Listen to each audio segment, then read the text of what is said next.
haddii ilmahaagu ku hagaago sacaada daarayn inaad heshid baa laga yaabaa si kastoo adigu waxa la hadaad xumaatid ilmahaagu inta ku hagaago sababtiisa ilaahay inuu kaaga raadi noqdo oo kugu hagaajiyo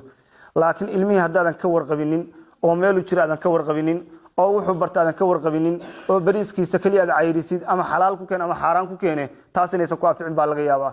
shaqaawo inaad isu jiidaan baa laga yaabaa ahlu naarnimo inuu ku jiidaa laga yaabaa adduunkan inaad silic iyo rafaad ku soo korisay aakhirana silic iyo rafaad kale uu kugu sabab noqdo ayaa laga yaabaa waxaad arkaysaa inta badan hadda faashi ah oo wadamadeena ka faashi ah waxaad arkaysaa qof waayeel ah oo weyn ama hooyo ah oo aad waxa way u rafaadsan oo xaalad dhib badan ka muuqato maalin walba way kallihin suuqay ku kallihin way soo xamaalin waxay doontaba ha ka soo shaqayso waa oday waayeela suuqu ku kallihin wuxuu doono suu doono wax ku keenay waxbuu keeni guriga waxa u hurda ciyaal waxa way weligood gaangaystariin ah oo diin aan baranayn oo maadi ama dugsiga waa lagala samraa lagu leeyahay oo masaajid waa lagala samro oo iskuul waa lagala samro wuu seexanayaa habeenkii oo dhan buu soo jeedayaa 8 saac iyo 7 saac buu seexanayaa 9 saac suu telefoon u daawanayo 3 saac subaxnimo kacayaa salaatu kan mahayo jikada ku kalahaya wax allaala waxay shalay ku keeneen rafaadka buu cuni markuu cuna muxuu sameeyaa telefoonkiisa weynaa oo meel la fariisan duurkii qadada markii la kariyo hadana gelin bartii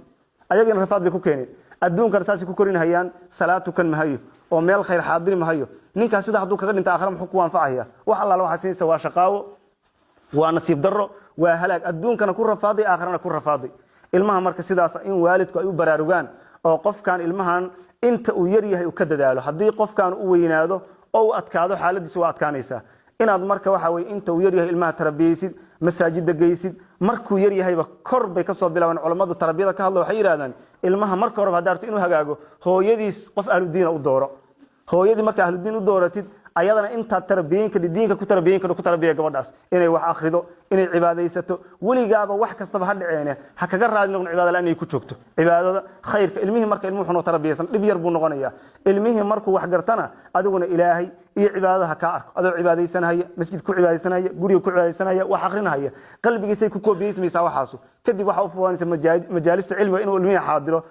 beer fiican baa ka soo baxaysa laakiin hadaadan hooyadii saxnayn oo adigii aadan saxnayn oo guriga marka timaado waligaaba wax khayr laan laga maqlaynin oo adiga iyo islaantiisa iskugu taagan tihiin balaayo baa guriga ka soo bixi wuxuu moodayaaba khayrka iyo wanaagu inay tahay in la iskala qabsado in waxa way la kala xoog badnaado in la doodo oo la kala muran badiyo dadka in la iska dhiciyo waligiiba iska dhiciba bas ku soo koriya iska dhici adiga lafta marka kugula soo jeesanaya iska dhici kugula soo jeesanaya iska ka dhicinaya marka dambe adiga kugula soo jeesanaya hooyooyinka iyo aabayaalka inay ka dadaalaan ilmaha tarbiyadooda hadii qoys walba mas'uuliyadda ilmaha tarbiyadiisa u qaato waxa soo baxaya deegaan tarbiyaysan dad ahlu diina dad ku toosan baa soo baxay insha Allah taala ilmahaaga marka tarbiyaysan markay weynaadaan hooyooyin iyo aabayaal bay noqonayaan